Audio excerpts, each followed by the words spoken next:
আল্লাহ রাব্বুল আলামিন তিনি পরিষ্কার করে বলছেন, এই ঘরের মালিকের ইবাদত করো, তিনি ক্ষুধার সময়ে খেতে দিবেন, আর তিনি তোমাদেরকে ভীতির সময় নিরাপত্তা দান করবেন।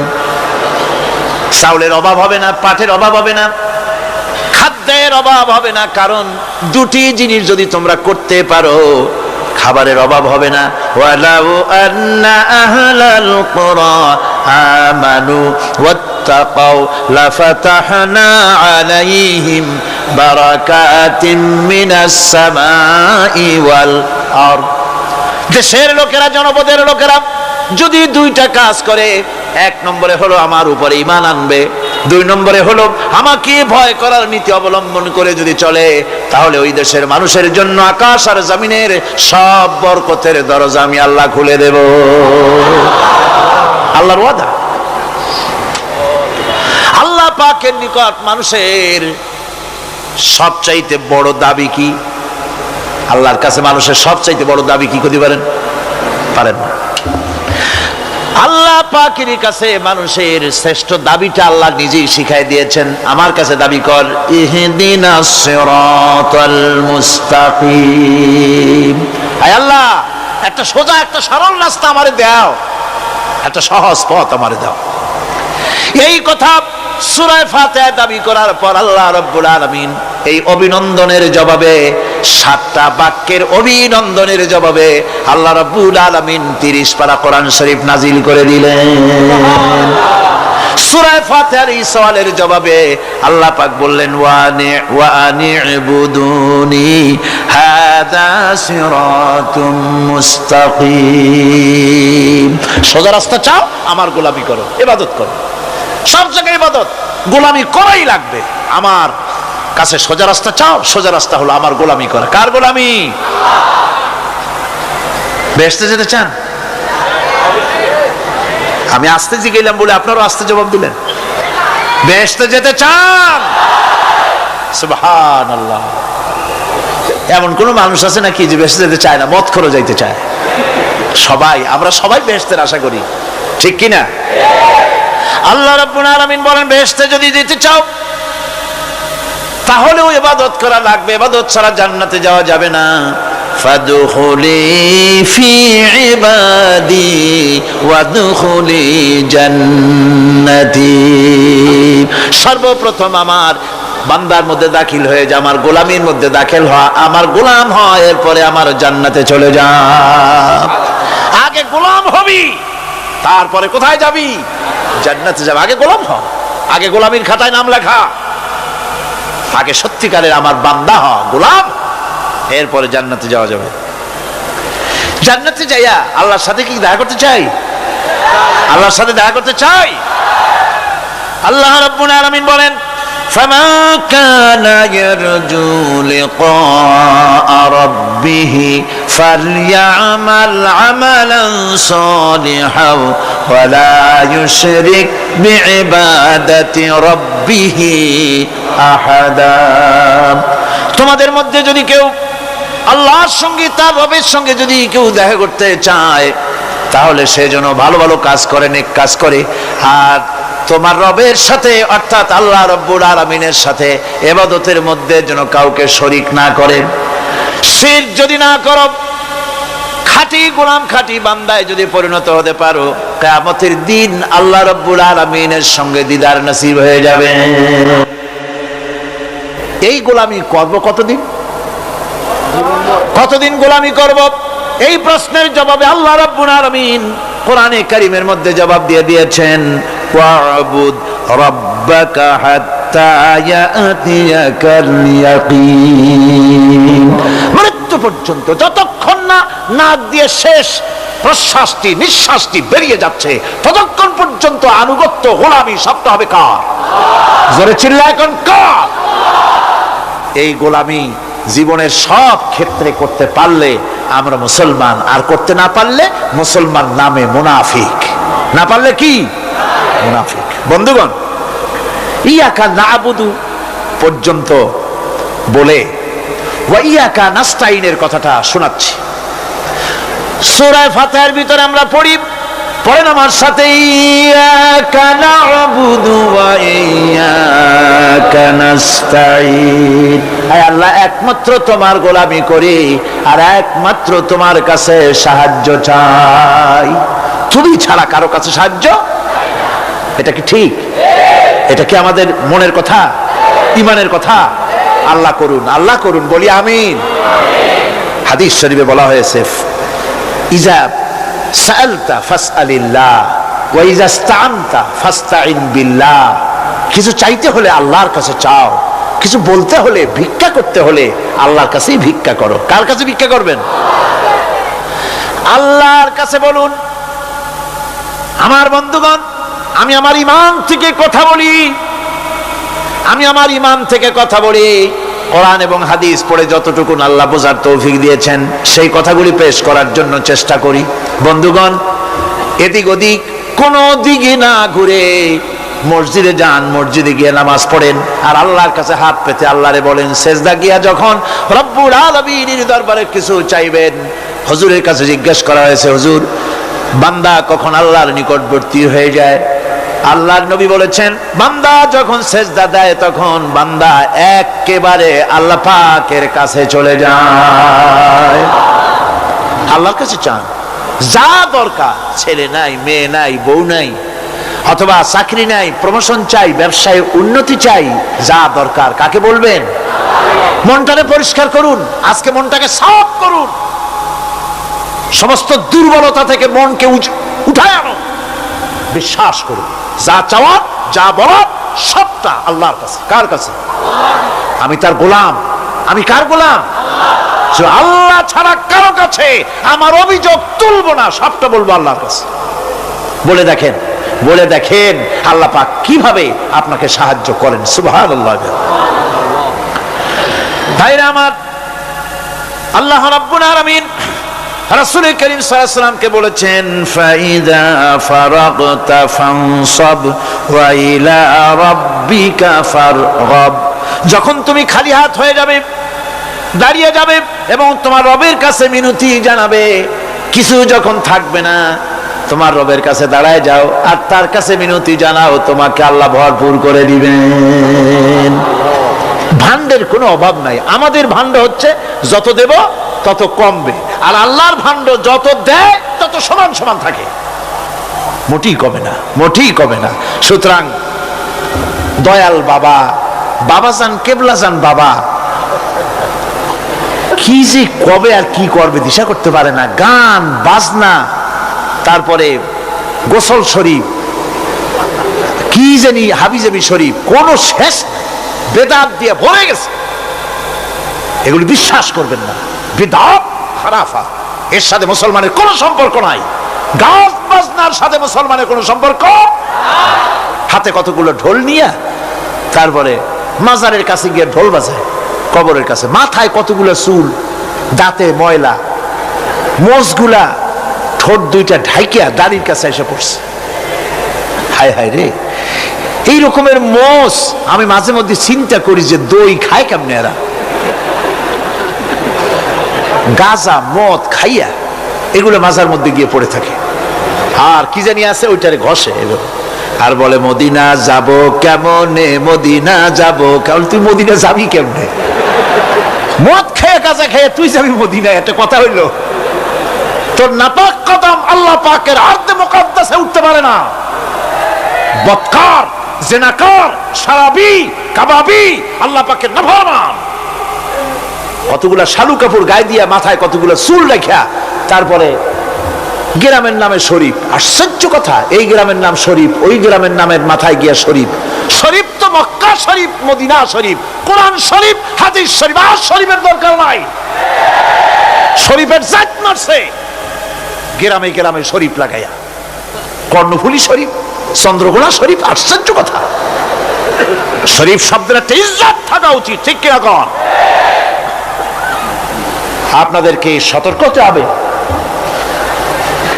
আনুগত্য এবং গোলামি সকল ব্যাপারে আল্লাহ পাকের করতে হবে, চাইতে হবে কার কাছে? আল্লাহর কাছে। আমার এই কথা আপনাদের মনে আছে কিনা জানি না। সম্রাট শাহজাহানের সময় এক ফকির, এক ভিক্ষুক ভিক্ষা করে বেড়াতো। 70-80 বছর বয়স হয়ে গিয়েছে। এক লোক বলছে, সারা জীবন তো তোমারে ছোটবেলা থেকে ভিক্ষা করতে দেখলাম।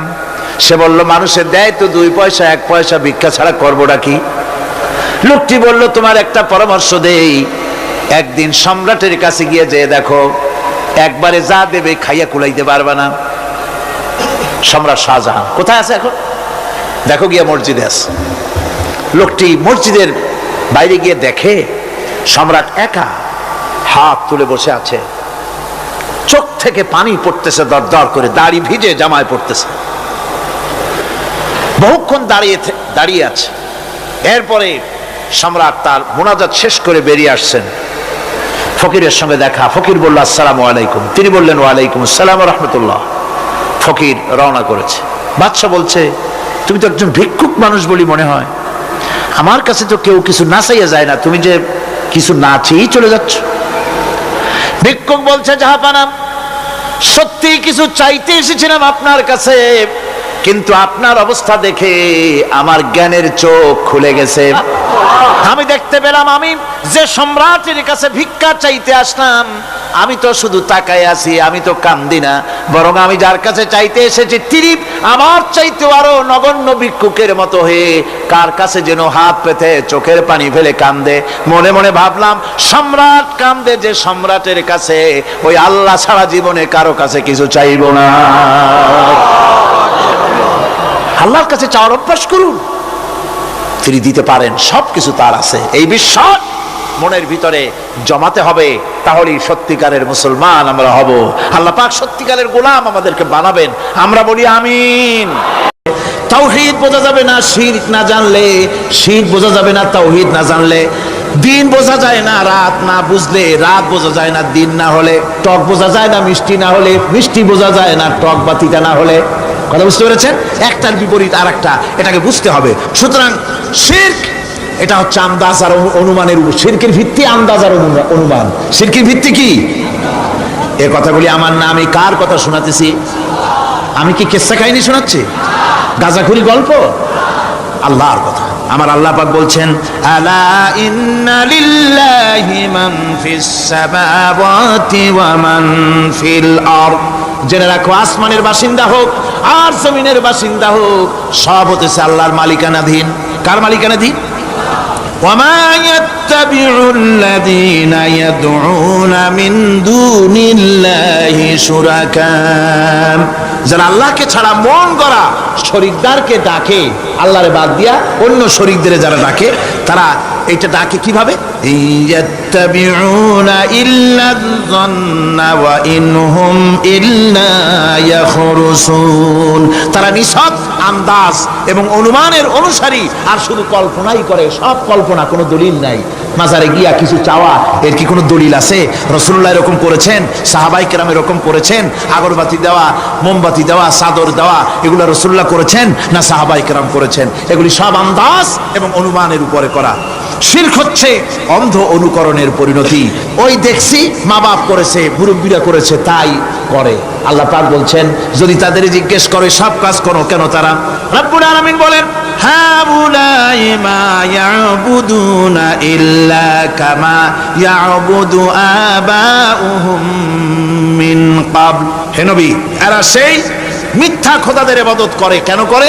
প্রশ্ন করা হলে তারা এই জন্যই করে যে তাদের বাপ দাদারে করতে দেখেছে, তাই বাপ দাদাদের অনুসরণ তারা করে, অনুকরণ করে, আন্দাজের উপরে, অনুমানের উপরে। তাদের কাছে কোনো দলিল নাই।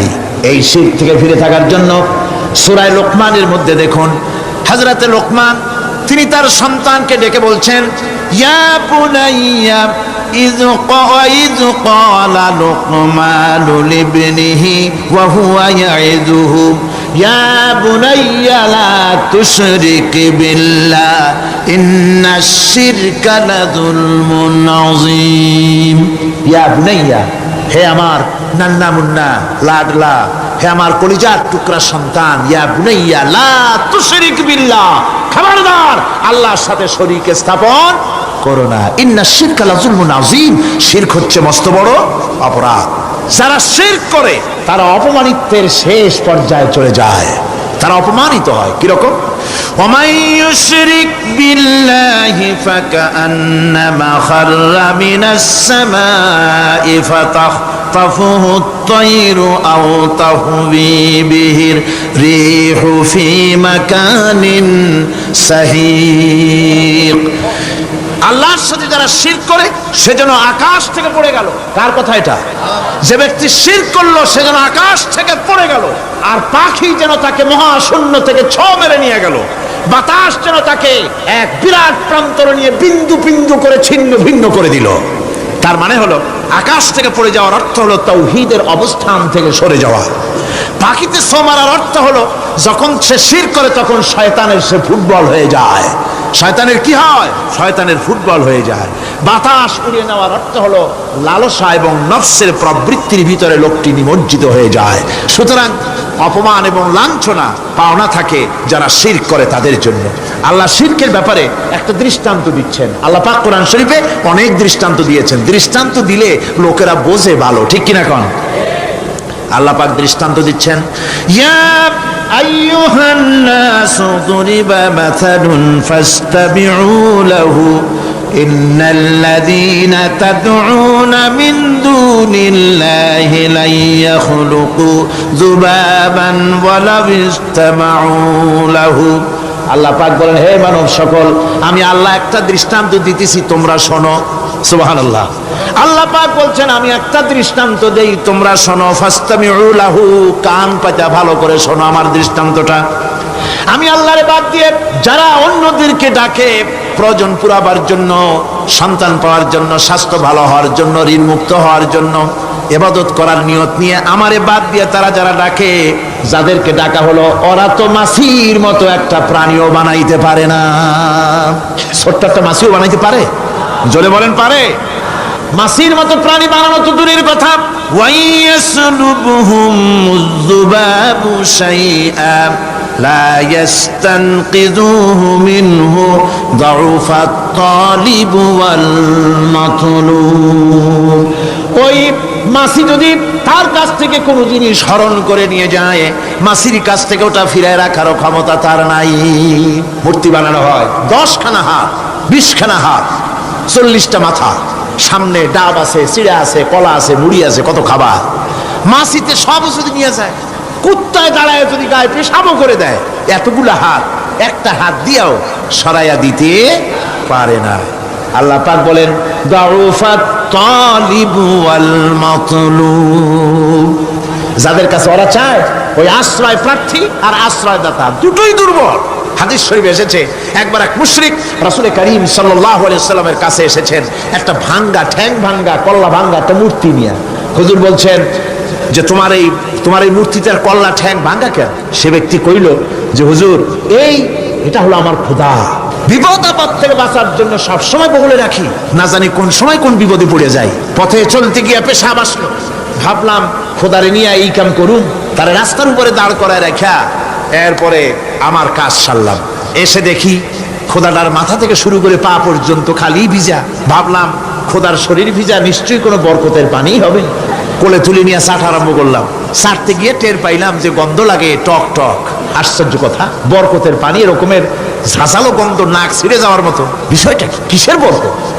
এদিক ওদিক তাকায় দেখি দূরে একটা কুত্তা দাঁড়ানো, আর তার নিচের থেকে পানি টপকাচ্ছে। তখন বুঝলাম কি বরকতের পানি। কয় হুজুর, মেজাজটা খারাপ হয়ে গেল। খোদাটার ঠ্যাং না ধরিয়া ঠ্যাং ধরে বললাম, তুই খোদা না হুদা? কুত্তার পেশাব দিয়া নিজের বাঁচাইতে পারো না, আমারে বাঁচাবি কেমনে? কাছার দিয়া কল্লা ভাঙ্গে ফেলাইছে। হুজুর জিজ্ঞেস করলেন, আমার কাছে কেন এসেছো? মুশরিক ব্যক্তি বলছি, ইয়া রাসূলুল্লাহ, জীবনের ভুল বুঝতে পেরেছি, আমি এখন তাওহীদের শরবত পান করতে এসেছি।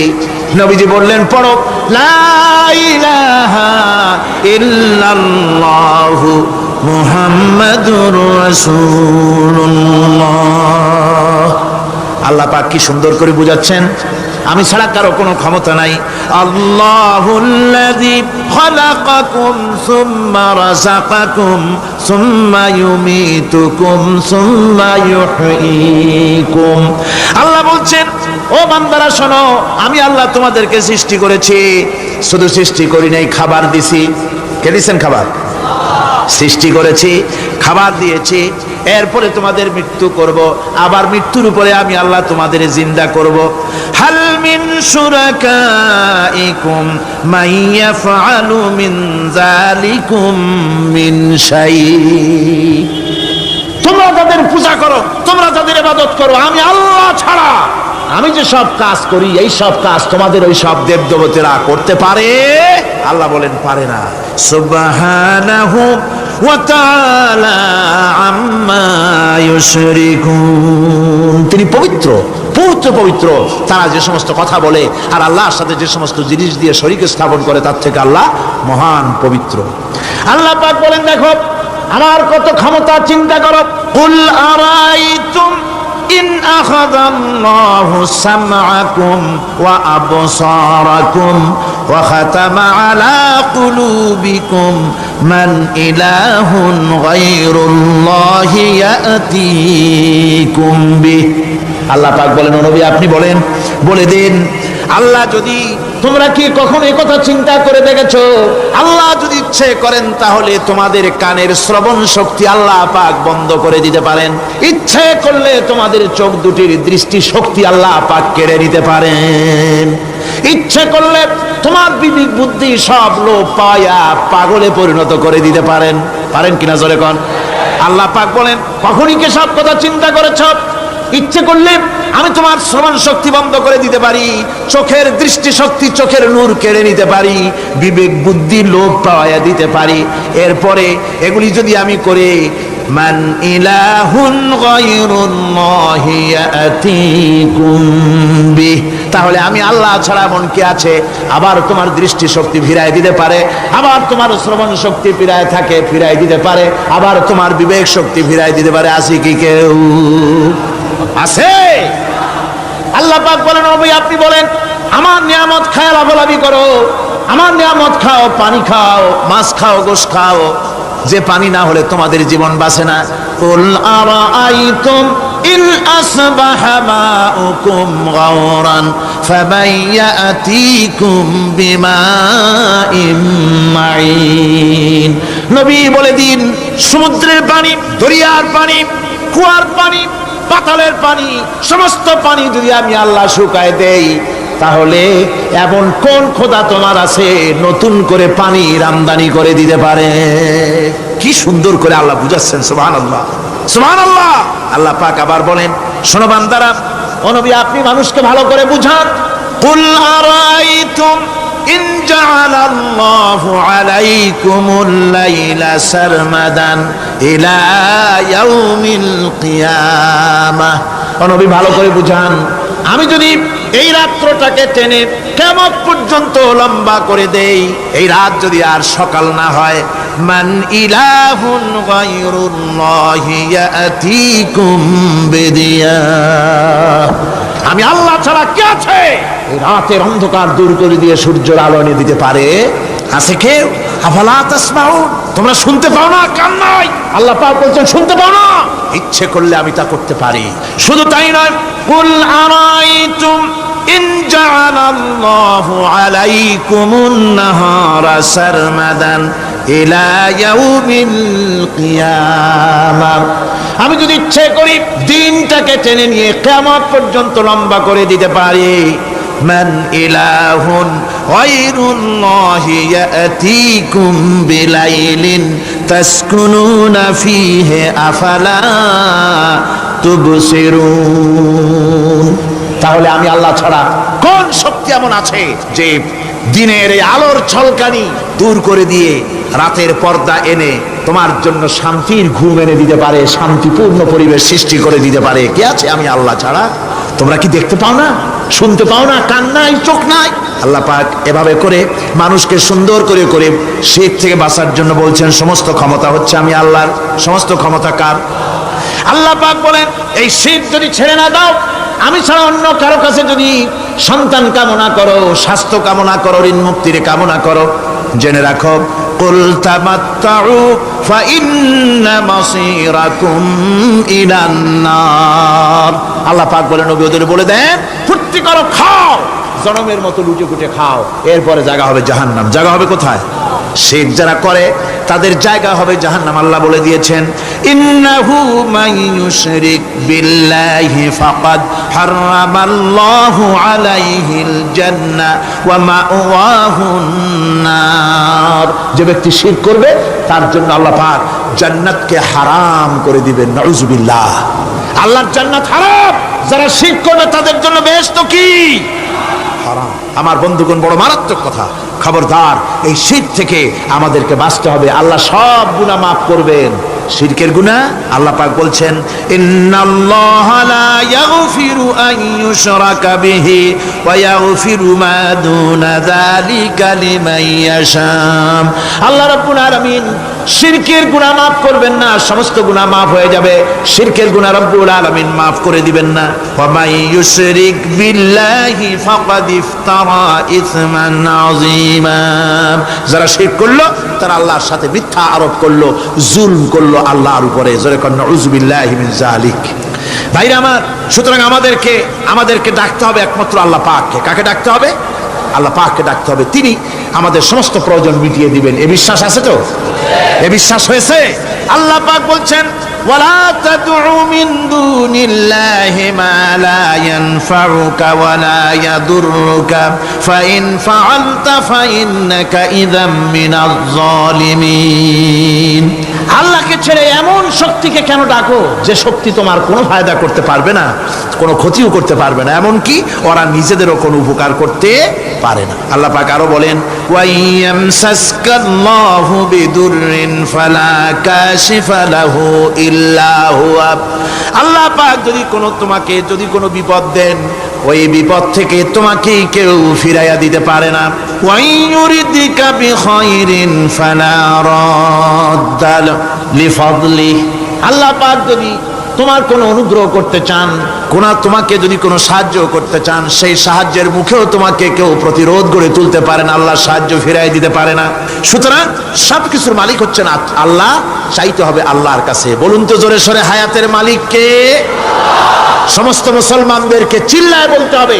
দাঁড়ানো মানুষ, বসা মানুষ, সব মুসলমান একযোগে শরীরের সমস্ত শক্তি দিয়ে বলুন, হায়াতের মালিক কে? মওতের মালিক কে? হাসাবার মালিক কে? কাঁদাবার মালিক কে? খেতে দেওয়ার মালিক কে? মৃত্যু দেওয়ার মালিক কে? সব কিছুর মালিক কে? আল্লাহ সুবহানাহু ওয়া তাআলা। তিনি হচ্ছেন একমাত্র আমাদের প্রভু। ওই আল্লাহ রাব্বুল আলামিন বলেন, ওয়া'বুদুহু ওয়াশকুরু লাহু ইলাইহি তুরজাউন। ওই আল্লাহর ইবাদত করো, তার শুকর আদায় করো, তার দিকেই আমাদের সকলকেই ফিরে যেতে হবে। আমরা বিপদে পড়ি, মুসিবতে পড়ি, যে অবস্থায় থাকি, আল্লাহ আমাদেরকে বাঁচান, রক্ষা করেন, এই বিশ্বাস আমাদের মনের মধ্যে সবসময় থাকতে হবে। আমরা ঝড়ের মধ্যে পড়ি, বৃষ্টির মধ্যে পড়ি, বিপদে পড়ি, যেখানেই থাকি, যত কষ্ট করি, সব জায়গায় আল্লাহ আমাদের হেফাজত করেন। কে করেন? হেফাজত। সুতরাং কোনো মাজারে নয়, কোনো কবরে নয়। আপনারা এর থেকে, এই সমস্ত শিরক এবং বেদাত থেকে আপনাদেরকে বাঁচতে হবে। আকাশ থেকে, জমিন থেকে খাদ্য, রিজেক, ভালো সবকিছু আল্লাহ পাক আমাদেরকে দেন। আইলাহুম্মা আল্লাহ। এই সমস্ত কাজে আল্লাহর কোনো শরীক নাই। আছে নাকি কোনো শরীক? যদি থাকে, কুল হাতু বুরহানাকুম ইন কুনতুম সাদিকিন। যদি তোমাদের কোনো দলিল থাকে, যদি সত্যবাদী হও তোমাদের দাবিতে, তাহলে সেই দলিল তোমরা নিয়ে আসতে পারো। আমাদেরকে পরিষ্কারভাবে সবকিছু চাইতে হবে আল্লাহর কাছে। এই ঈমান আজকে পোক্তা হলো তো? জোরে বলেন, পোক্তা হলো?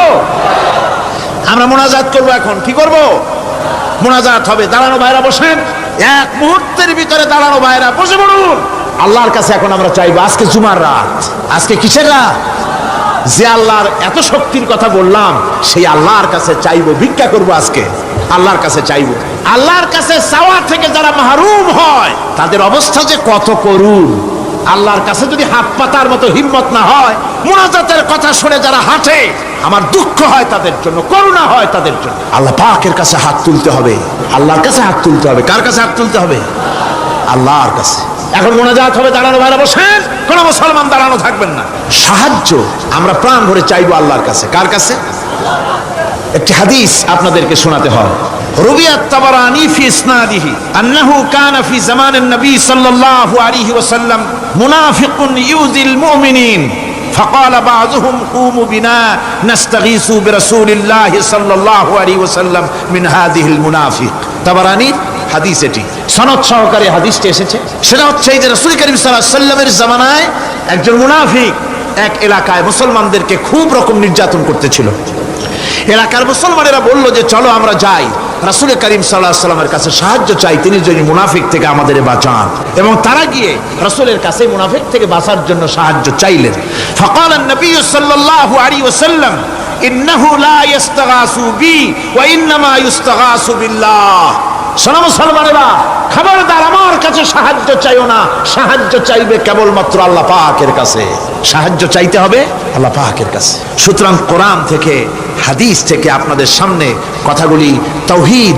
এবং শিরকের ব্যাপারে কথাগুলি স্পষ্ট করে বলে দেওয়া হলো আন জাবির বিন আব্দুল্লাহ রাদিয়াল্লাহু তাআলা আনহুমা قال سمعت رسول الله صلى الله عليه وسلم يقول من لقي الله لا يشرك به دخل الجنة হযরত জাবির রাদিয়াল্লাহু তাআলা আনহু বলছেন আমি শুনেছি রাসূলুল্লাহ বলেছেন মুসলিম শরীফের হাদিস আমি শুনেছি আমার কানে রাসূলুল্লাহ বলেছেন যে ব্যক্তি আল্লাহর দরবারে এই অবস্থায় উপস্থিত হবে যে সে কোনো শিরক করে নাই আল্লাহ তাকে বেহেশত দিয়ে দিবেন ওয়ামান লাকিয়াহু ইউশরিকু বিহি শাইআন দাখালান নার আর যে ব্যক্তি আল্লাহর দরবারে উপস্থিত হবে এমন অবস্থায় যে শিরক করেছিল আল্লাহ পাক তাকে জাহান্নাম দিয়ে দিবেন নাউজুবিল্লাহ পড়েন নাউজুবিল্লাহ পড়েন আমার বন্ধুগণ আরেকটি হাদিস عن جندب رضي الله تعالى قال سمعت رسول الله صلى الله عليه وسلم قبل ان يموت بخمس রাসূল করিম সাল্লাল্লাহু আলাইহি ওয়াসাল্লামের মৃত্যুর ইন্তেকালের 5 দিন পূর্বে এই হাদিসটি তিনি বলেছেন হুজুরের ইন্তেকালের 5 দিন পূর্বে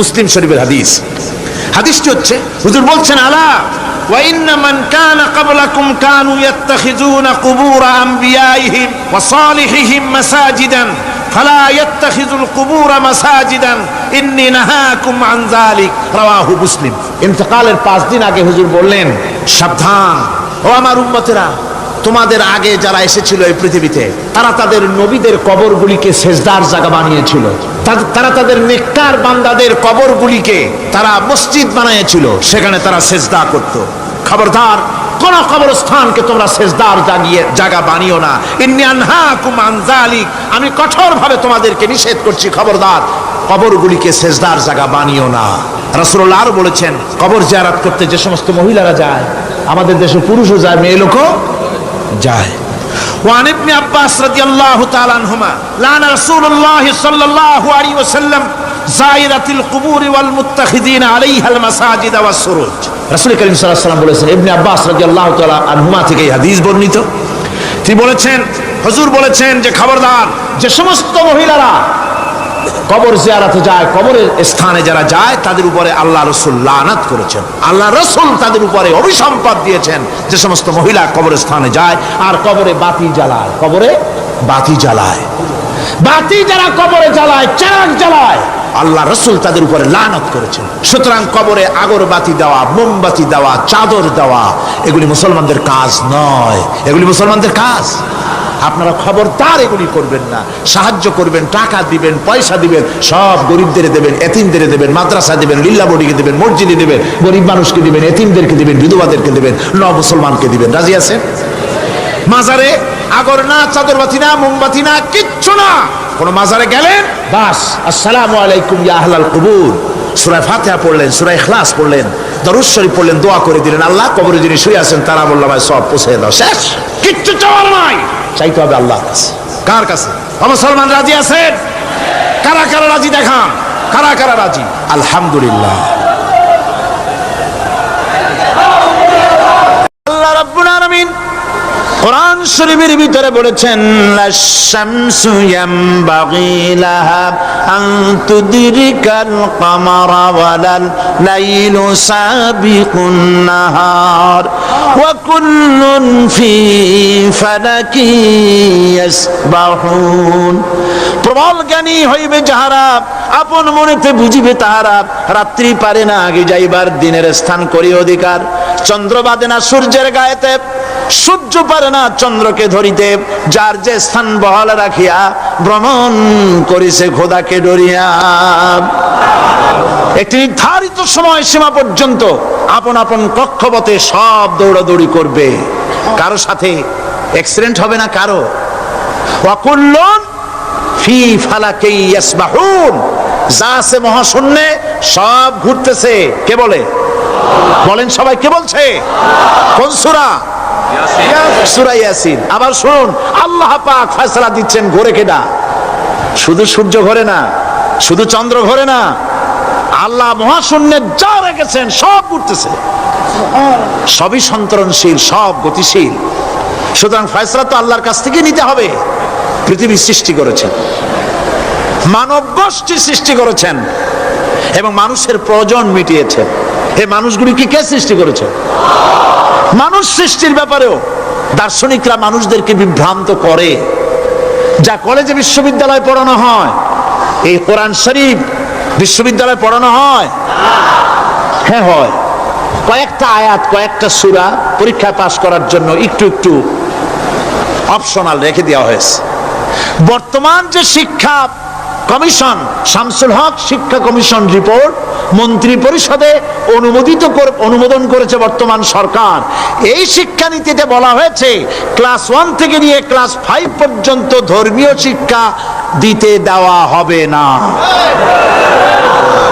তাহলে ক্লাস 5 পর্যন্ত যদি ধর্মীয় শিক্ষা না থাকে, তাহলে ক্লাস 6-7-এ ওঠার পর আলিফ জাওরা বাজাবর বা আনাকুম জানাকুম ছেলেরা পড়বে? মেয়েরা পড়বে? আসল উদ্দেশ্য হলো ইসলাম থেকে জাতিকে দূরে সরাবার জন্য ষড়যন্ত্র। এই সরকারের প্রণীত শিক্ষানীতি আমরা মানি না। আপনারা মানেন? যেই মাদ্রাসা মানুষের চরিত্র সৃষ্টি করে, বর্তমান সরকার সেই মাদ্রাসাগুলি একটা একটা করে ধ্বংস করার পরিকল্পনা গ্রহণ করেছে। সুতরাং আসল শিক্ষা হলো কোরআনের কাছে। আসল শিক্ষা কোথায়? কোরআনের কাছে। কোরআন যদি শিখানো হতো, কোরআন যদি শিখানো হতো কলেজে বিশ্ববিদ্যালয়, তাহলে গতকাল চট্টগ্রাম বিশ্ববিদ্যালয় থেকে যেসব ছেলেরা বিশ্ববিদ্যালয় কর্তৃপক্ষ কর্তৃক বরাদ্দকৃত, হাইজ্যাক করা নয়, বরাদ্দকৃত 4খানা বাস দিয়ে কোরআন শুনতে আসতে চেয়েছিল, বর্তমান সরকারের তথাকথিত সোনার ছেলেরা আসতে দিল না। কোরআন যদি তারা পড়তো, তাহলে কোরআন শরীফ শুনতে তারাও আসতো। কপাল পোড়া। জোরে বলেন কি? আরো জোরে বলেন কি? কপাল পোড়া। সব ভালো লাগে, কোরআন ভালো লাগে না। এদেরকে শিখানো হয়েছে, আরে তোমরা তো মানুষ না। বলে আমরা কি? তো তোমাদের ডারউইন বাবাজি বলে নাই, শোনো নাই? কি পড়ো টড়ো তোমরা, বুদ্ধি শুদ্ধি রাখো না। ডারউইন বলেছে, থিওরি অফ ইভলিউশনের মধ্যে বলেছেন মানুষ মানুষ না। বলে কি? মানুষ হলো বান্দর। কপাল পোড়া। কি কপালে লেখা থাকে? কাজে কামে প্রকাশ হয়ে যায়। ডারউইন বলল মানুষ মানুষ না। আলফ্রেড বললেন মানুষ হলো মানুষই ঠিক, তবে মানুষ হলো সেক্স সর্বস্ব জীব। সেক্স সমস্যার সমাধান করলে মানুষের সব সমস্যার সমাধান হয়ে যাবে।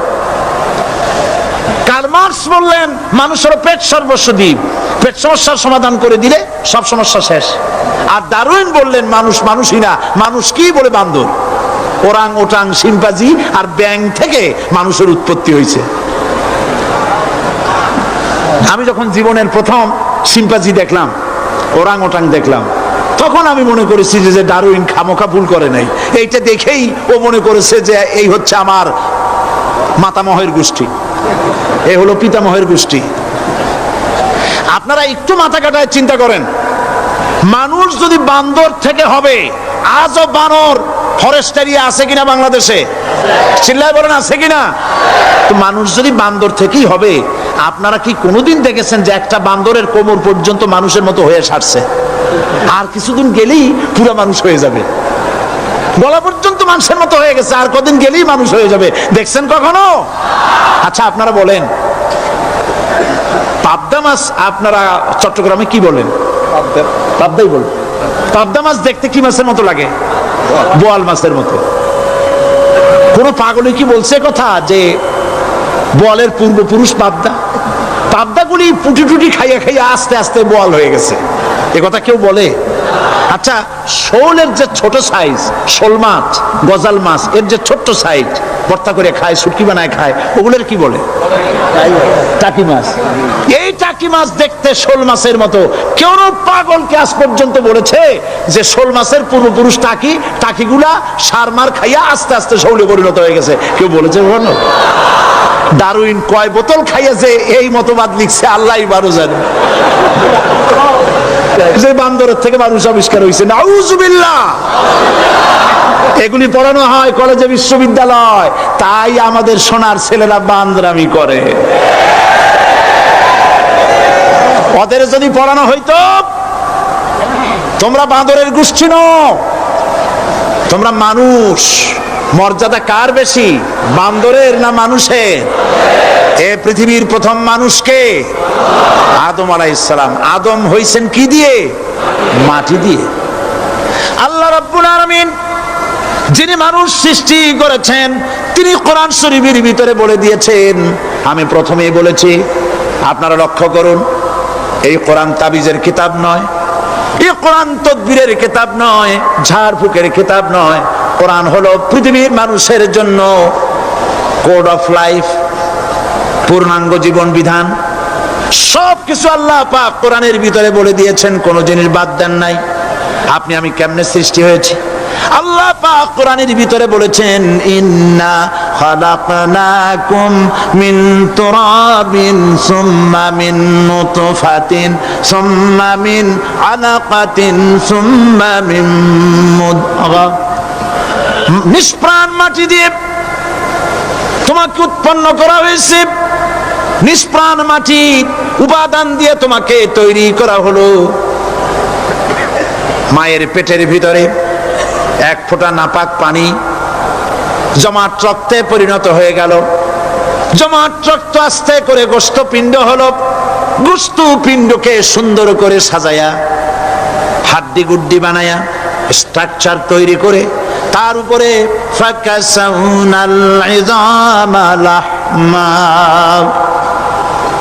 চামড়া দিয়ে গোস্ত দিয়া সাজায়া সুন্দর করে বানালাম। আল্লাহর পরিচয় শুনুন। আল্লাহ আমার কেমন আল্লাহ? মায়ের পেটের ভিতরে সন্তান বানায়া, এরপরে যখন রূহ দেওয়া হয়েছে, ক্ষুধা লেগেছে, খাবারের প্রয়োজন হয়েছে, আল্লাহ রাব্বুল আলামিন ওই কচি বান্দা মায়ের পেটে বসে কি খাবে, সেজন্য তার মা চিন্তা করে নাই, বাবা চিন্তা করে নাই, সরকার চিন্তা করে নাই। আল্লাহ রাব্বুল আলামিন মায়ের মাসিক অসুখকে বন্ধ করে দিয়ে সন্তানের নাভির সাথে আর মায়ের নাভির সাথে তার লাগায়া, পাইপ লাগায়া মায়ের মাসিক অসুখের রক্তগুলি দিয়ে সন্তানকে বড় বানালেন। মুখ দিয়া এই রক্ত পান করালেন না, মুখটাকে পবিত্র রেখে দিলেন যাতে করে পৃথিবীতে আসার পর ওই মুখ দিয়া আল্লাহ রাব্বুল আলামিনের জিকির করতে পারো। সন্তান মায়ের ভিতরে, পেটের ভিতরে বড় হলো। আল্লাহ রাব্বুল আলামিন বলেন, মাস দিন যখন পুরা হয়ে গেল, সুম্মা নুখরিজুকুম তিফলা, বাচ্চার আকারে পৃথিবীতে নিয়ে আসলাম। এখন খাবা কি? পৃথিবীতে যখন বাচ্চা এলো, তখন তার পেটের সাথে যে সংযোগ ছিল মায়ের নাভির সাথে আর সন্তানের নাভির সাথে, সেই সংযোগ তার আর কি থাকলো? কি করা হলো? কেটে দেওয়া হলো। লক্ষ্য করুন, খাবারের জন্য একটি মাত্র পাইপ আল্লাহ লাগাইছিলেন, পৃথিবীতে সন্তান আসার সঙ্গে সঙ্গে পাইপটা কেটে দেওয়া হলো। এবার কি খাবে? আল্লাহ রাব্বুল আলামিন মায়ের বুক থেকে সন্তানের জন্য এবার সিঙ্গেল সিগন্যাল, তার জন্য সিঙ্গেল কোন লাইন যেটা ছিল কেটে দিয়া মায়ের বুক থেকে সন্তানের জন্য ডাবল লাইন আল্লাহ চালু করে দিলেন। এমন দুধ বানায় দিলেন যা শুধু খাবার নয়, শুধু ফুড ভ্যালু নয়। এই দুধের ভিতরে ক্যালসিয়াম, এর মধ্যে ভিটামিন, এর মধ্যে আয়রন, এর মধ্যে মেডিসিন। দুনিয়ার এই সন্তান ছিল ফি কারারিন মাকিন, সুরক্ষিত জায়গার ভিতরে ছিল। কোনো পলিউশন সেখানে যেতে পারতো না, রোগের জার্ম সেখানে যেতে পারতো না। দুনিয়ায় এলো দূষিত আবহাওয়ার ভিতরে, এই সন্তানকে এখনই অ্যান্টিবায়োটিক খাওয়ালে পরে অসুবিধা হবে। আল্লাহ রাব্বুল আলামিন মায়ের দুধের ভিতরে ঔষধ দিয়া রোগের প্রতিষেধক বানায়া দিলেন। এ হলো আমার আল্লাহ। এ আমার কে? আল্লাহ। জোরে বলেন আল্লাহ। আল্লাহ আল্লাহ রাব্বুল আলামিন মায়ের দুধ দিয়ে সন্তানকে বড় করলেন আর শোনায় দিলেন, খবরদার এই মায়ের সাথে এই বাপের সাথে নাফরমানি করবি না। মা বাপের জন্য আমার কাছে দোয়া করবে, রব্বির হামহুমা কামা রাব্বায়ানি সগীরা। সবাই পড়েন আমার সাথে, রব্বির হামহুমা কামা রাব্বায়ানি সগীরা। আল্লাহ পাক শিখাই দিলেন বান্দারে আমার কাছে দোয়া করায়, আল্লাহ আমার মা বাপ আমাকে ছোটবেলায় যেভাবে স্নেহের কোলে লালন পালন করেছে, এইভাবে আমার মা বাপ তোমার রহমতের কোলে লালন পালন করো। মনে থাকবে ভাইরা? বলে মনে থাকবে? প্রত্যেক নামাজের পরে মা বাবার জন্য দোয়া করবেন, বেঁচে থাকুক আর মরে যাক, দোয়া করবেনই। মনে থাকবে? রব্বির হামহুমা কামা রাব্বায়ানি সগীরা।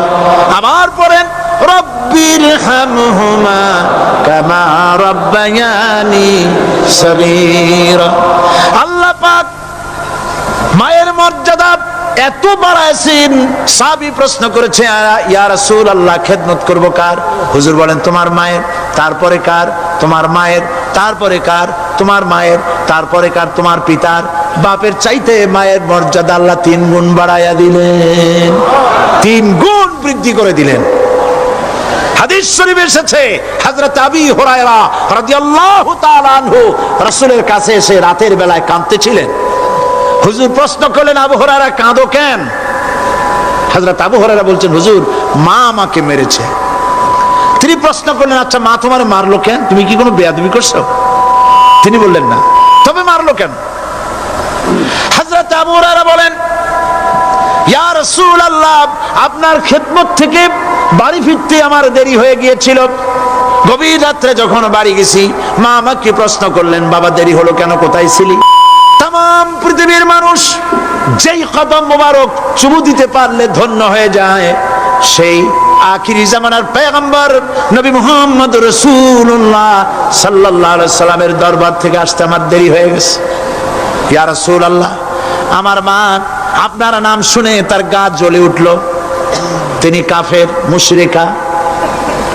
আপনার নাম শুনে অগ্নি শর্মা হয়ে আমাকে ধরে পিটানো আরম্ভ করলেন আর বললেন, আবু হুরায়রা হয় মুহাম্মদ সাল্লাল্লাহু আলাইহি সাল্লামের বাড়ি ছাড়বি, নইলে আমার বাড়ি ছাড়বি, কি করবি বল?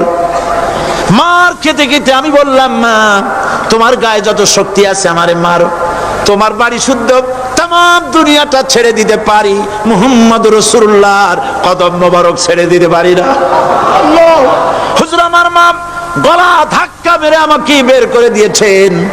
হুজুর বলছেন, আবু হুরায়রা মা তোমাকে মেরেছে আর আমার কাছে নালিশ করছো, আমি তোমার মায়ের কোনো বিচার করতে পারবো না।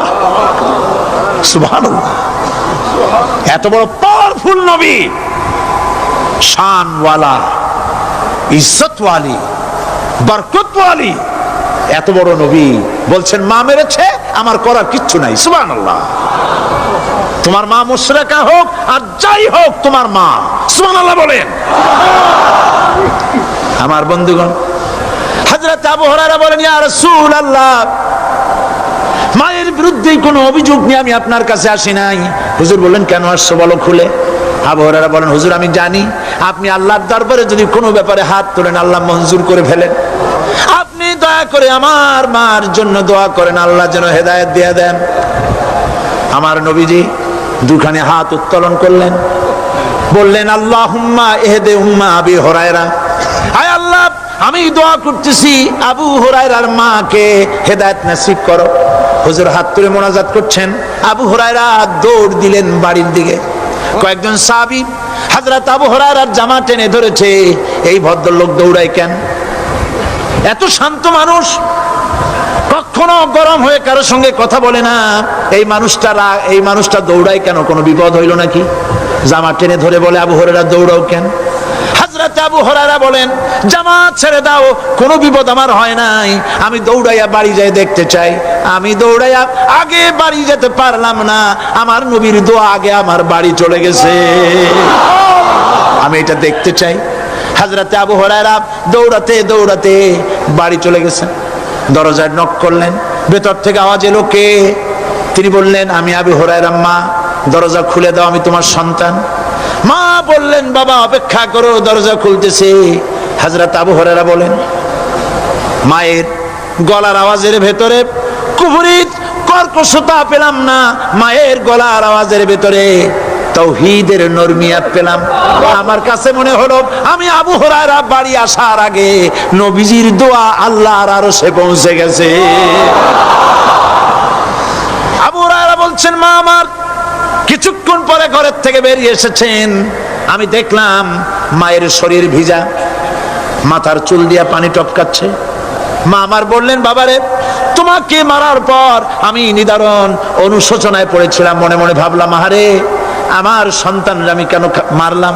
সে তো কোনো খারাপ কাজ করে নাই, কোনো খারাপ জায়গায় যায় নাই, এত ভালো মানুষ যার সম্পর্কে লোকেরা খামোখাই মিথ্যা কথা বলে, এই ভালো মানুষটার কাছে গেছে, সেজন্য আমি মারলাম কেন? বাবা গো, আমি আমার ভুল বুঝতে পেরেছি, জীবনের ভুলও ধরা পড়েছে, আমাকে জলদি করে নিয়ে চলো বিশ্ব নবীর দরবারে। হযরত আবু হুরায়রার মা রাসূলুল্লাহর খেদমতে এসে ঘোষণা করলেন, আশহাদু আল্লা ইলাহা ইল্লাল্লাহু ওয়াহদাহু লা শারীকা লাহু ওয়া আশহাদু আন্না মুহাম্মাদান আবদুহু ওয়া রাসূলুহু। আমার ভাইরা, আল্লাহ রাব্বুল আলামিন মানুষ সৃষ্টি করে পৃথিবীতে পাঠিয়ে দিলেন, খাবারের ইন্তজাম করলেন, এগুলি সব আল্লাহর পরিচয়। আল্লাহরে চেনার জন্য বড় বড় কিতাব ঘাটা লাগে না, কিসমতে যদি থাকে দুই একটা দৃষ্টান্ত যথেষ্ট হয়ে যায়। সুবহানাল্লাহ, সুবহানাল্লাহ, দুই একটা দৃষ্টান্ত যথেষ্ট।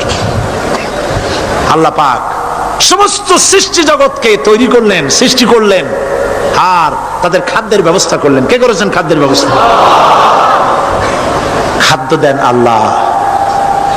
কিন্তু অহংকারী যারা, তারা বলে দেশের বাম্পার ফলনের জন্য সমস্ত কৃতিত্ব সরকারের। বলেন আস্তাগফিরুল্লাহ, বলেন নাউজুবিল্লাহ। এদের একজন বলছিল, 3 বছর কিছু দিবার পারুম না, লোকেরা কয় আমরা না খাইয়ে থাকুম, আল্লাহ কয় আমিও দেহুম, কদ্দুর পারো না খাইয়ে থাকতে। ফসল কে দেন? জোরে বলেন, কে দেন? বাম্পার ফসলের ফলনের দাবি সরকার করতে পারে না, এটা কুফরি, এটা শিরক। জমিনের ফসল কে দেন? আকাশের বৃষ্টি কার? পানি কার? সার কার? সব আল্লাহ পাক। আল্লাহ পাক কোরআন শরীফে বলেছেন, লাইন শাকারতুম লাযীদান্নাকুম ওয়া লাইন কাফারতুম ইন্না আযাবী লাশাদীদ। আমার নিয়ামতের শুকর যদি আদায় করো বাড়ায় দেব, আর যদি কৃতজ্ঞ হও শুকরিয়া আদায় না করো মস্ত বড় শাস্তি দেব। ফসল দেই আমি, আর শুকরিয়া আদায় করো তোমার বাজানে, ঠিক কিনা? শুকরিয়া আদায় করে কার? বাজানে। একটা লোকের, একটি মানুষের যেই প্রশংসা এই সরকার করলো, বিগত 4.5 বছর ধরে একটা মানুষের যত জিকির করলো, প্রশংসা করলো, ছবি টানাইলো, যদি এতটা জিকির এতটা স্মরণ আল্লাহ রাব্বুল আলামিনের করত, ওদের জন্য আল্লাহর জান্নাতের দরজা খোলা হয়ে যেত। প্রশংসা করবে কার? চিল্লায় বলুন, আল্লাহ পাকের প্রশংসা করো। খেতে দেওয়ার মালিক তিনি। আল্লাহ পাক বলছেন, আল্লাহকে, তার পরিচয় আল্লাহ তুলে ধরেছেন, ওয়ামা মিন দাব্বাতিন ফিল আরদি ইল্লা আলাল্লাহি রিজকুহা। এই পৃথিবীর ভিতরে এমন কোন বিচরণশীল জীব নাই যার রিস্কের দায়িত্ব আমি আল্লাহ গ্রহণ করি নাই। সুবহানাল্লাহ বলবেন না? রিস্কের দায়িত্ব কার হাতে? আচ্ছা দেখুন তো, পৃথিবীর সমস্ত সরকারের কাছে বিভিন্ন মন্ত্রণালয় আছে না? খাদ্য মন্ত্রণালয় বলে কোনো মন্ত্রণালয় আছে কিনা? আছে। খালি কয় খামু আর খামু। খাদ্য মন্ত্রণালয় আছে, থাকার পরেও মানুষ না খাইয়া মরে, ঠিক কিনা? এবার একটু তাকান তো, জ্ঞানের চক্ষু দিয়া তাকান। ফরেস্ট এরিয়া, বাঘ আছে কিনা? নাই। সিংহ আছে কিনা? গন্ডার আছে কিনা? হাতি আছে কিনা? বিশাল বিশাল প্রাণী আছে কিনা? জঙ্গলে ছোট্ট প্রাণী থেকে, পোকা থেকে শুরু করে গন্ডার পর্যন্ত, টুনটুনি পাখি দিয়ে শুরু করে ঈগল পাখি পর্যন্ত, নদীর ভিতরে ছোট্ট চুনো পুঁটি থেকে শুরু করে তিমি মাছ পর্যন্ত। প্রাণী তত্ত্ববিদরা বলেছেন সমুদ্রের ভিতরে এমন এমন বড় বড় তিমি আছে যে একটা তিমির ওজন 5000 টন পর্যন্ত হয়ে যায়। 5000 টন তিমিটার ওজন। এ যখন বাচ্চা হয় তখন বাচ্চার দৈনিক দুধ লাগে 50 থেকে 60 মণ পর্যন্ত। কে ব্যবস্থা করে?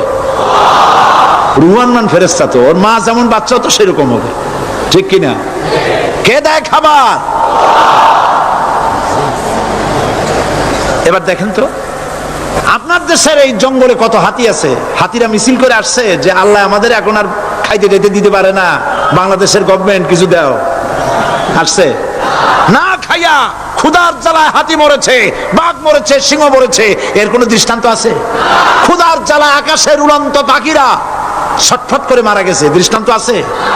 নদীর মাছেরা ক্ষুধার জ্বালায় ভেসে উঠেছে, না খাইয়া মরে গেছে, দৃষ্টান্ত আছে? মহান আল্লাহ রাব্বুল আলামিন কোরআন শরীফের ভিতরে বলেছেন অনেক প্রাণী এমন আছে যারা তাদের খাদ্যকে সঞ্চয় করে না, খাদ্যকে জমা করে না, আহরণ করে না। সকাল বেলায় একটা খাবার খেলো, দুপুরে কি খাবে তার জানা নাই। শকুন পৃথিবীর মাটি থেকে 3 মাইল উপরে ওড়ে, তার চোখকে আল্লাহ পাক এত তীক্ষ্ণ বানিয়ে দিয়েছেন। এই চট্টগ্রামের কোথায় মরা গরু আছে 3 মাইল উপর দিয়ে দেখতে পায়? সুবহানাল্লাহ করতে ইচ্ছা করে না। এই প্রাণীগুলি, খাবারগুলি কোনো গভর্নমেন্ট জোগাড় করে রাখে নাই। আল্লাহ পাক বলেন সবার খাবার আমি দেই। সকাল বেলায় সমস্ত প্রাণীগুলি, মহাশূন্যে পাখি, পানির ভিতরে মৎস্যরাজি, জঙ্গলের ভিতরে হিংস্র প্রাণী, পোকামাকড় থেকে শুরু করে সবগুলো খালি পেটে সব বেরিয়ে যায়, কারো কোনো খাবারের মজুদ নাই। সন্ধ্যা হতে না হতে সমস্ত প্রাণীগুলির পেট ভরাইয়া আমি আবার যার যার ঘরে ফিরায় দেই। ওয়ামা মিন দাব্বাতিন ফিল আরদি ইল্লা আলাল্লাহি রিজকুহা। সমস্ত প্রাণী রিজকের দায়িত্ব আমি আল্লাহর হাতে।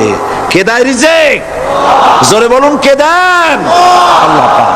কি খাবেন সব আল্লাহ জোগাড় করে দিয়েছেন।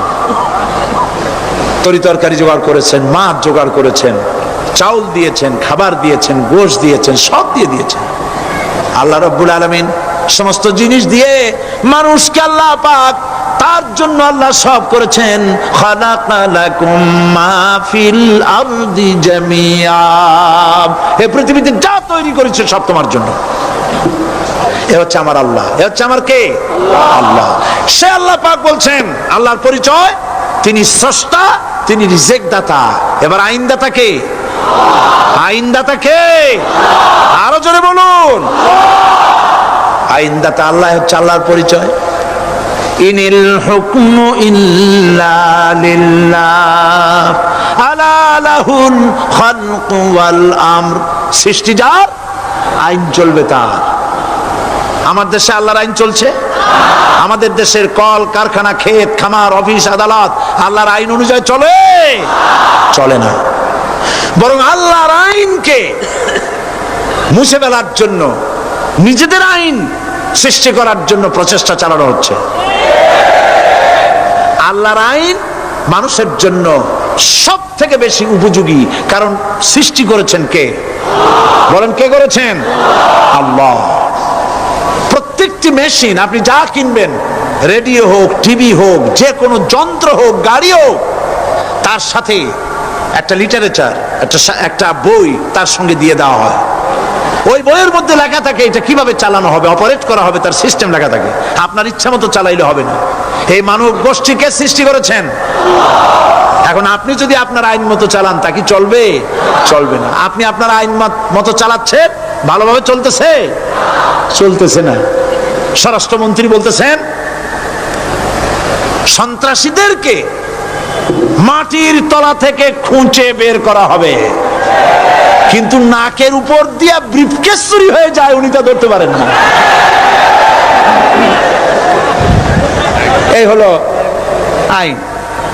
অনাবরত খুন হচ্ছে, অনাবরত সন্ত্রাসী তৎপরতা চলছে। আর ওনারা বলছেন আগের থেকে এগুলি চলে আসছে, একজনের খুনের বিচার না হইলে এরকম খুন তো হইতেই থাকবে। তাহলে খুনকে, হত্যাকে, সন্ত্রাসকে সরকার জাস্টিফাইড করছেন। নাউজুবিল্লাহি মিন যালিক। এই জন্য আইন হতে হবে আল্লাহর। আইন হতে হবে কার? চিল্লায় বলেন, আল্লাহ পাকের আইন হতে হবে। আমি একদিন পার্লামেন্টে বলেছিলাম, আমার দেশের নেতা নেত্রীরা বারবার হজ করতে যান, উমরা করতে যান, সেখান থেকে আসার সময় কি আনেন? আতর, পাথর, সুরমা আর খুরমা, এই কিছু নিয়ে আসলেন। কিন্তু আমি বলেছি, আপনারা কি কিছু চোখে দেখেন না? পার্লামেন্টে এইভাবে বক্তৃতা করেছে, কিছু চোখে দেখেন না? আমি প্রশ্ন করে আমি আবার জবাব দিচ্ছি, আপনারা যারা হজ করতে যান, উমরা করতে যান, হজের কথাই ধরি, এই হজ করতে যখন যান তখন মুজদালিফায় একটা রাত কাটাইতে হয়। সেটা কোন দিন? ইয়মে আরাফার পরের দিন। এই মাঠে দালান কোঠা আছে, এখানে বেড়া আছে, শামিয়ানা আছে, পর্দা আছে, তাবু আছে, কিচ্ছু নাই। লক্ষ লক্ষ নারী আর পুরুষ পাশাপাশি শুয়ে থাকে, তাও সুবহানাল্লাহ কইতে ইচ্ছা করে না। সারা রাত জনে জনে পুলিশ পাহারাদার নাই। কিরকম মেয়ে লোক, চাঁদের সৌন্দর্য হার মানায় দিতে পারে, এরকম সুন্দরী, এরকম সুন্দরী নারী, সুদর্শন পুরুষ পাশাপাশি রাস্তার ধারে মরুভূমির ভিতরে সারা রাত কাটাচ্ছে। ইয়মে আরাফার পরের রাতটা, একটা রাত পুরা। এভাবে চলতেছে বছরের পর বছর, শতাব্দীর পর শতাব্দী, সহস্রাব্দীর পরে সহস্রাব্দী। আমি প্রশ্ন করি, পৃথিবীর ইতিহাসে কেউ কি এমন কথা বলতে পেরেছে, লিখতে পেরেছে যে মুজদালিফার রাতে সেখান থেকে 10টা নারী হাইজ্যাক হয়েছে, 5টা নারী লাঞ্ছিত হয়েছে? বলতে পারবে? গভীর রাত্রে পুরুষ সঙ্গী ছাড়া সুন্দরী রমণী, যুবতী রমণী একাকিনী নিজের ঘর ছেড়ে আল্লাহর ঘরে তাওয়াফ করতে আসে। তাওয়াফ সেরে তাহাজ্জুদের নামাজ পড়ে আল্লাহর কাছে মোনাজাত করে একা একা হাজার হাজার লাখো পুরুষের ভিতর থেকে আপন ঘরে ফিরে যায়। কারো বাবার হিম্মত নাই একবার তাকায় সে তো রূপ উপভোগ করার জন্য আবার তাকায়, অথবা তার আঁচল ধরে টান মারে। আছে ইতিহাস? কথা কন না কেন? সুন্দরী একটা মাইয়া মক্কা থেকে, মদিনা থেকে পাওয়া যায় না, 15 দিন হয়ে গেছে। হয়েছে কখনো? এবার জবাব দেন, কেন হয় না? কেন হয় না? আমার দেশের মেয়েরা রাস্তা দিয়ে হাঁটতে পারে না। হাই স্কুল মেয়েদের, হাই স্কুল মেয়েদের কলেজ যখন ছুটি হয়, তথাকথিত সোনার ছেলেরা গেটের সামনে এতিমের মতো কালায় থাকে। অনবরত হাইজ্যাক হচ্ছে, ধর্ষণের সেঞ্চুরি হচ্ছে। আর ওখানে হয় না কেন?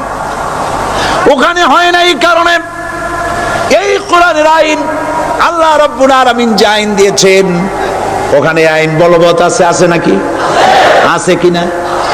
কোন পুরুষ কোন নারীকে ধর্ষণ করেছে যদি প্রমাণিত হয়, সে যদি ফাহাদের ছেলে হয় আর ফাহাদের মেয়ে হয়, কোরআনের শাস্তি হলো পাথর মেরে উড়াইয়া দাও। তাকে জানিয়ে দেওয়া হবে রেডিও টিভির মাধ্যমে, জেনাকারের ব্যভিচারীর শাস্তি হবে। চতুর্দিকে হাজারো লোকেরা দাঁড়াবে, হাতে পাথর নিয়ে পাথর মেরে তাকে তার গোশত হাড্ডি বাতাসের সাথে উড়ায় দেবে। একজন মানুষ আর একজন মানুষকে খুন করলো, এই আসামি ধরা পড়ে গেল, কোরআনের শাস্তি হলো যখন ধরা পড়বে প্রমাণিত হবে যেমন ভাবে হত্যা করেছে পরেও হত্যা করো। এই দৃশ্য, এই আইন যদি বাংলাদেশে যদি এই আইন চালু হয়ে যেত, খুনের আসামি ধরা পড়েছে জেনার আসামি, প্রকাশ্য ময়দানে এলো, সাক্ষী প্রমাণে কোর্টে প্রমাণিত হলো সত্যি সে খুনি।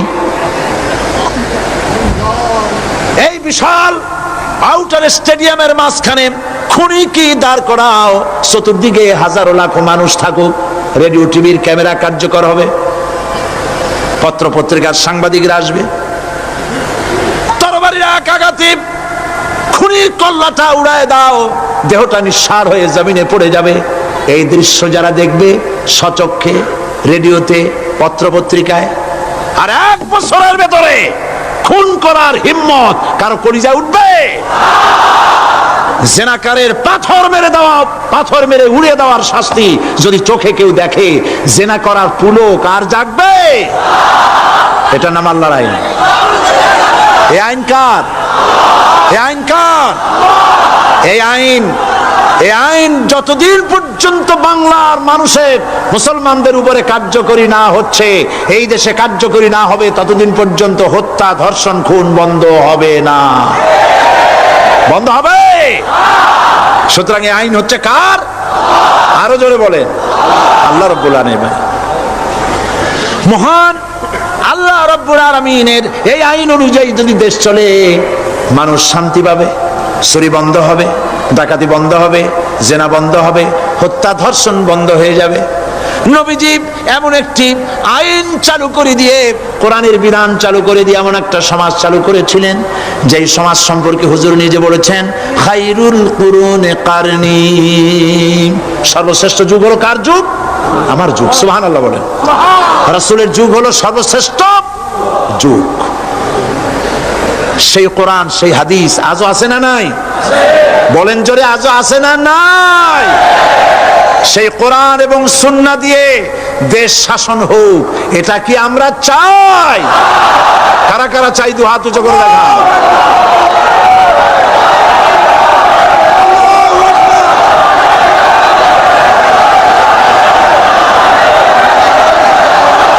আরে ভাই, আপনারা দাঁড়ায় গেলেন কেন? বসেন বসেন। আমি তো একটা স্লোগান দিতে বললাম, হাত দেখতে চাইছি আমি, মাথা দেখতে চাই নাই। এই সুযোগে কোমরটা সোজা করে নিলেন। আচ্ছা বসেন, আর মহব্বতের সাথে জিকির করেন, লা ইলাহা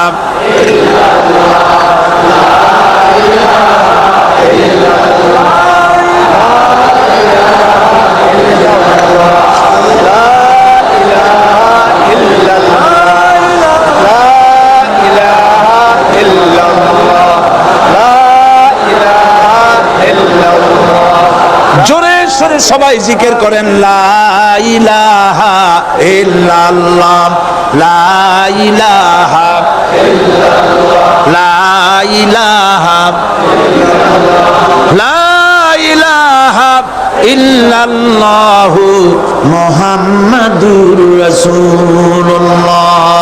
বসুন, আমরা মুনাজাত করব। আল্লাহ রাব্বুল আলামিন আয়াতুল কুরসির ভিতরে আল্লাহর সার্বভৌমত্বের কথা বলেছেন। আল্লাহু লা ইলাহা ইল্লা হুয়াল হাইয়ুল কাইয়্যুম। পড়েন আমার সাথে সবাই, আল্লাহু লা ইলাহা ইল্লা হুয়াল হাইয়ুল কাইয়্যুম। আল্লাহ হচ্ছেন যিনি ছাড়া কোনো ইলাহ নাই, তিনি শাশ্বত চিরঞ্জীব। সুবহানাল্লাহ বিহামদি। আগামীকাল এর বাকি অংশ আমি আপনাদের সামনে আলোচনা করব ইনশাআল্লাহ। জোরে বলেন ইনশাআল্লাহ। দাঁড়ানো ভাইরা বসেন, আপনাদের পাশে যারা দাঁড়িয়েছেন অনুরোধ করে বসায় দেন। বলেন যে আর 5 মিনিট বসেন, আল্লাহর রাস্তায় হাইটেন না। হ্যাঁ বলেন, বলেন আপনারা যে আল্লাহর রাস্তায় হাইটেন না, বসেন, সবাই বসেন। এত বড় মাহফিলের মুনাজাত, সুবহানাল্লাহ বলেন। চট্টগ্রামের ইতিহাসের শ্রেষ্ঠ মাহফিল, চিল্লায় বলেন সুবহানাল্লাহ। গোটা বিশ্বের কোরআনের শ্রেষ্ঠ মাহফিল, বলেন সুবহানাল্লাহ। যারা বলেন আলহামদুলিল্লাহ। আগামীকাল এ মাহফিলের আখেরি মুনাজাত হবে ইনশাআল্লাহ, বলেন ইনশাআল্লাহ। আমি আন্তরিকভাবে দুঃখিত, প্রতি বছর আমার মা বোনদের জন্য, চট্টগ্রামবাসী আমার মা বোনদের জন্য আলাদাভাবে তাদের প্রশ্নের উত্তর দেই এবং তাদের সামনে কোরআন হাদিসের কথা আলাদাভাবে বলি। এবছর দিন কম হয়ে গেল বলে মহিলারা, মা বোনেরা বঞ্চিতা হয়ে গেলেন। শিশু কিশোরদের জন্য আলাদাভাবে সমাবেশ করা হয়, তাও বঞ্চিত হয়ে গেল। এই বিশাল তাফসীরুল কোরআন মাহফিলের বরকত থেকে চিটাগংবাসীকে যারা বঞ্চিত করলো, আল্লাহ তাদের হেদায়েত নসিব করে দিয়ে। যদি হৃদয় থাকে, যদি হৃদয় বলে কিছু থাকে, বিবেক বলে যদি কিছু থাকে, আর শরীর যদি মুসলমানের পিওর রক্ত থাকে, তাহলে বাড়ি বসে অনুশোচনা করা উচিত, চোখের পানি ফেলানো উচিত ওই সব লোকের যারা এই বরকতপূর্ণ মাহফিলকে বাধা দিয়েছে। আর যাদের কলজার মধ্যে আল্লাহ মোহর মেরে দিয়েছে, এগুলোর তো হেদায়েত হবে না। যারা, যাদেরকে আল্লাহ পাক তৈরি করেছেন জাহান্নামের জন্য, ওদের কাছে মাহফিল অসহ্য, সহ্যই হবে না। নাউজুবিল্লাহ বলেন। চট্টগ্রামবাসীর জন্য তাফসীরুল কোরআন মাহফিল নিয়ামত। এই নিয়ামত কিয়ামত পর্যন্ত আল্লাহ টিকায় রাখুন, বলি আমিন। আগামীকালের আখেরি মোনাজাতে সমস্ত মুসলমান চতুর্দিক থেকে আল্লাহ পাকের নারা লাগাতে লাগাতে আসবেন। আল্লাহু আকবার, নারায়ে তাকবীর। গোটা চট্টগ্রাম, গোটা চিটাগং শহর আগামীকাল কোরআনের মিছিলের শহর হবে ইনশাআল্লাহ।